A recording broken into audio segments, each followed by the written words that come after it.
আসসালামু আলাইকুম আমার প্রিয় আপু ভাইয়ারা, আপনারা সবাই কেমন আছেন? আশা করি আল্লাহ তাআলার অশেষ রহমতে আপনারা সবাই ভালো আছেন। আমরাও আলহামদুলিল্লাহ আল্লাহ তাআলার অশেষ রহমতে ভালো আছি। আর এটা হচ্ছে আমার বড়ই গাছ, আর এই বড়ই গাছটা কিন্তু এখন আর এরকম নেই। আমার বড়ই গাছটা কিন্তু এখন পাতা নেই, এখন শীতের সময় যেহেতু, তো পাতা তো সব পড়ে গেছে। আর এটা অনেক আগে রেকর্ড করা ছিল। আর এখানে যে আমি আজকে ফ্রিজটা ডিপ ক্লিন করব, তো তার জন্য সব কিছু কিন্তু নামিয়ে নিয়েছি। আর আর ফ্রিজটা কতটা নোংরা হয়েছে আপনারা একটু দেখুন। ফ্রিজের ভিতরে কিন্তু প্রচুর ময়লা হয়েছে। আমি অনেক দিন ধরে চিন্তা করছিলাম যে ফ্রিজটা ক্লিন করব, তো আসলে করা হচ্ছিল না। তো ফ্রিজটা ক্লিন করার জন্য আমি একটা ক্লিনিং স্প্রে তৈরি করে নিয়েছি। আর এটা আমি ভিনেগার, তারপর ভিম লিকুইড আর পানি দিয়ে তৈরি করে নিয়েছি। তো এখন আমি খুব ভালোভাবে স্প্রে করে আমি আধা ঘন্টা মতো রেখে দিব। তাহলে কিন্তু ময়লাগুলো একদম নরম হয়ে যাবে, আর তখন আমি পরিষ্কার করে নিতে পারবো। তো এই যে দেখুন, আমি কিন্তু অলরেডি পরিষ্কার করে নিয়েছি। তো আধা ঘন্টা রেখে দিয়ে তারপর আমি একটা মাজনি দিয়ে কিন্তু মেজে পরিষ্কার করে নিয়েছি ফ্রিজটা। আর দেখুন কতটা সুন্দর পরিষ্কার হয়েছে। আর এই ক্লিনিং স্প্রেটা আপনারাও কিন্তু তৈরি করে নিতে পারেন। ভিম লিকুইড, তারপর ভিনেগার আর পানি, তো এটা দিয়ে কিন্তু ফ্রিজের মধ্যে যে গন্ধ থাকে সেটাও চলে যায়। তো ফ্রিজটা আমি খুব ভালোভাবে ক্লিন করে নিয়েছি, নিয়ে তারপর কিন্তু একটা শুকনা ন্যাকড়া দিয়ে মুছে নিয়েছি। আর এই যে এখন সবগুলো ট্রে আমি একদম জায়গা মতো সেট করে নিয়েছি। নিয়ে তারপরে যে আমি ফ্রিজের যে জিনিসগুলো সব কিন্তু খুব ভালোভাবে আমি গুছিয়ে নিয়েছি। আর এখন দেখুন ফ্রিজটা কতটা ক্লিন লাগছে। আর এখানে এই ট্রেটার মধ্যে আমি এখানে মশলা রাখি, রেগুলার ইউজ করা যে মশলা, সেই মশলাগুলো আমি এখানে রাখি। আর এখানে দুইটা তাক একদমই খালি আছে, এখানে কোনো কিছুই নেই।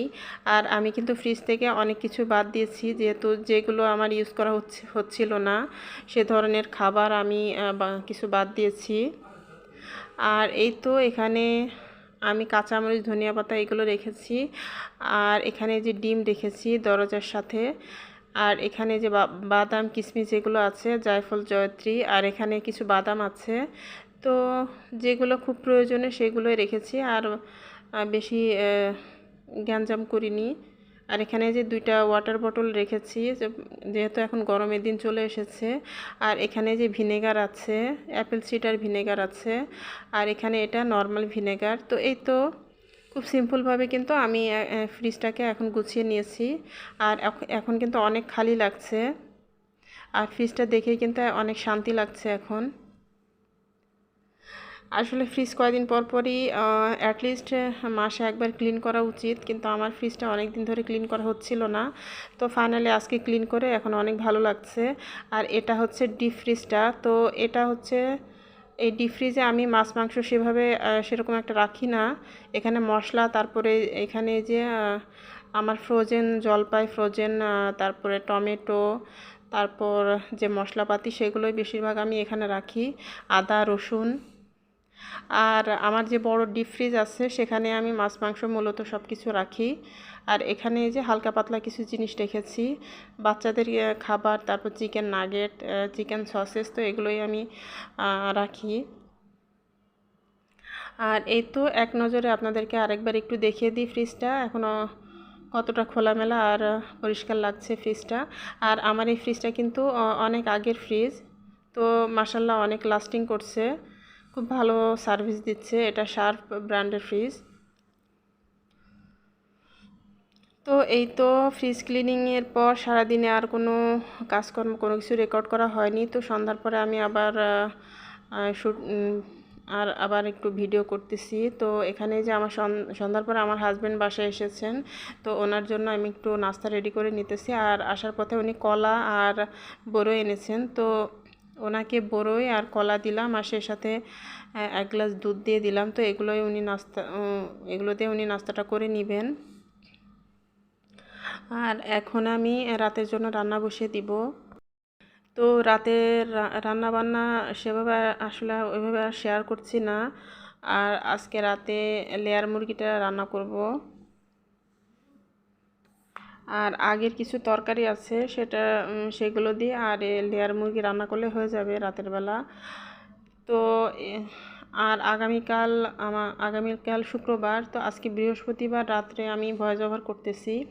আর আগামীকাল শুক্রবার, তো শুক্রবারে তো এই ভিডিওটা আপনারা দেখতে পাবেন ইনশাল্লাহ। তো শুক্রবার আমাদের বাসা রং করানোর কাজ শুরু হবে। তো কালকে থেকে, তো শুক্রবার থেকে তো অনেক বেশি ঝামেলা শুরু হয়ে যাবে। তো জানি না কি পরিস্থিতি হবে, রেগুলার ভিডিও দিতে পারবো কিনা সেটাও জানি না। তো দেখা যাক কি হয়। না দিতে পারলে না দিতে পারবো, সমস্যা নেই। আপনারা প্লিজ আমাকে ভুলে যাবেন না, আর আমাকে প্লিজ ক্ষমা সুন্দর দৃষ্টিতে দেখবেন।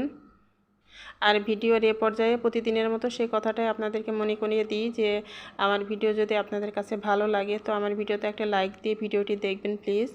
আর যারা নতুন ভাইয়া আপুরা আমার চ্যানেল ভিজিট করবেন, সে ভাইয়া আপুরা প্লিজ আমার চ্যানেলটাকে সাবস্ক্রাইব করে আমাকে সাপোর্ট করবেন, আর আমার বন্ধু হয়ে আমার পাশে থেকে যাবেন। তো এই তো আজকের মতন এখান থেকে বিদায় নিচ্ছি। তো এই যে ডালটা আমি রান্না করে নিয়েছি। তো আপনারা সবাই ভালো থাকবেন। আজকের মতো এখান থেকে বিদায়। আল্লাহ হাফেজ। আসসালামু আলাইকুম।